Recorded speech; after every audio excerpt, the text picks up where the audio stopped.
أي منطق هذا أعزائي؟ أنا هماد ما أدعوك لا تقرأ لا أسفار لا إشارات لا شفاء لا شيخ الإشراق لا منظومة لا بداية لا نهاية لا شواهد أبدا لا أقرأ.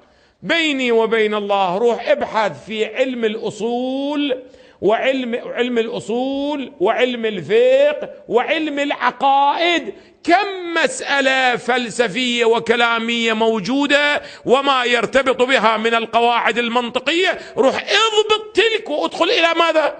إلى الأبحاث. والغريب أن شخصا هو أستاذ البحث الأصولي أيضا تصدر منه مثل هذه الكلمة. أستاذ البحث الأصولي أعزائي، التفت لي أعزائي. سؤال: هل أن دراسة الفلسفة لازمة لطالب العلوم الدينية الذي يضع نفسه في موضع الأخذ والرد بالنسبة إلى سائر العقائد والأديان؟ وهل هناك وجوب كفائي على طلاب العلوم الدينية في القيام بهذا الدور، يعني دراسة الفلسفة؟ وهل يمكن إدخال هذا تحت عنوان كون الفلسفة مقدمة للأمر بالمعروف والنهي عن المنكر، أو كونه مقدمة للحفاظ على الدين، أو كليهما؟ وإن لم تكن لازمة لطلاب العلوم الدينية فهل فيها رجحان أو لا رجحان فيها أصلا؟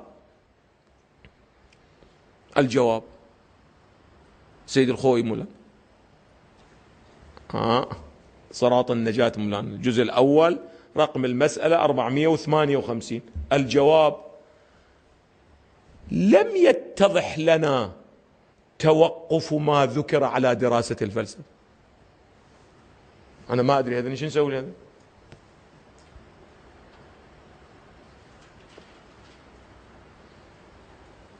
نعم، هسه التفت يستثني هو يقول: وقد تعرضوا للمقدار اللازم منها في طي أصول الدين والفقه، يعني في طي أصول الدين وفي طي أصول ماذا؟ علم الفقه. هو هذا الذي تعرضوا له في طي أصول الدين وأصول الفقه. هي كم مسألة مولانا؟ هي دورة فلسفية كاملة.